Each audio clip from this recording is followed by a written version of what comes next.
Okay, let's get into audience questions for the week and some really good ones. First one is about these two special elections in California and Wisconsin. The question is, hey, David, do California and Wisconsin special elections going to Republicans mean an inevitable disaster for Democrats in November of 2020?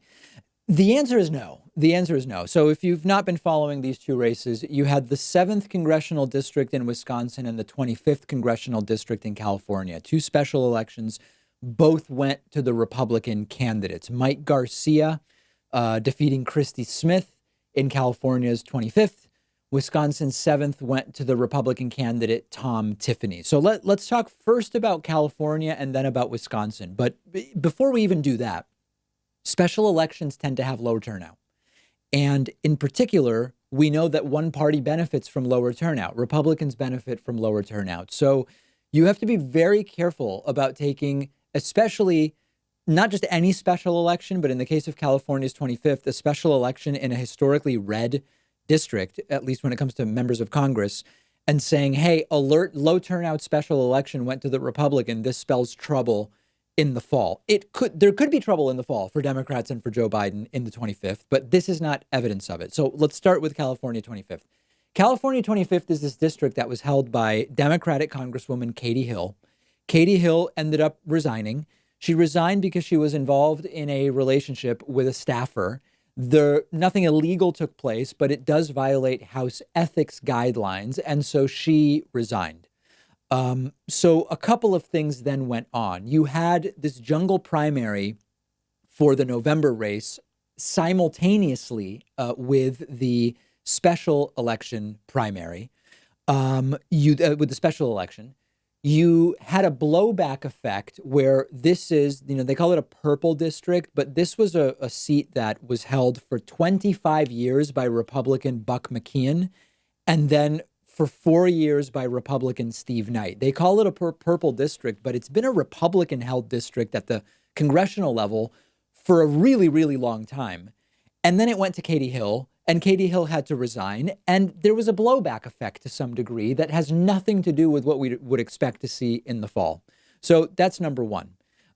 Republicans are seeing the headline as, hey, a Republican won a seat that was just held by a Democrat. This is great for Republicans.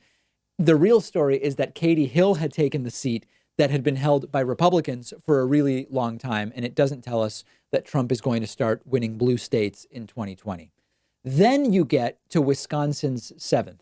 I actually think that Wisconsin's 7th, although it got less attention than the California 25th, is more relevant for thinking about 2020. If you look at the results of the Wisconsin 7th special election just recently, and compare it to how those areas voted in 2016, there was really no major shift. If you look at the elements that make up the Wisconsin 7th, and you look at how did they vote on Trump versus Hillary in 2016, and how did they vote for Tiffany versus the Democratic challenger in that recent special election, you could say, well, maybe, I believe it's pronounced Oneida County, that might be a flip.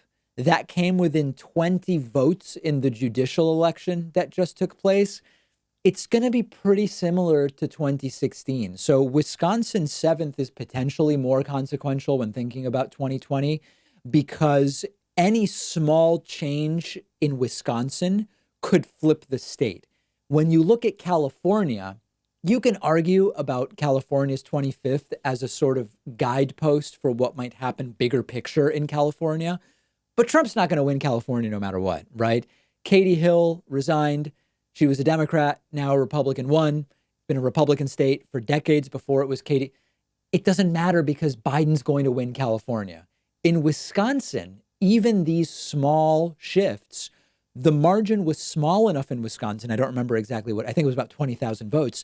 That is a state that if the wind blows one way versus the other, if older voters abandon Trump and go to Biden the way we've been seeing, you could actually get a different result where Donald Trump doesn't win Wisconsin. So I don't think either tells us what is in store for November. But if I were to look at one of them as maybe being a more impactful signal, it would be looking at Wisconsin's 7th, not California's 25th.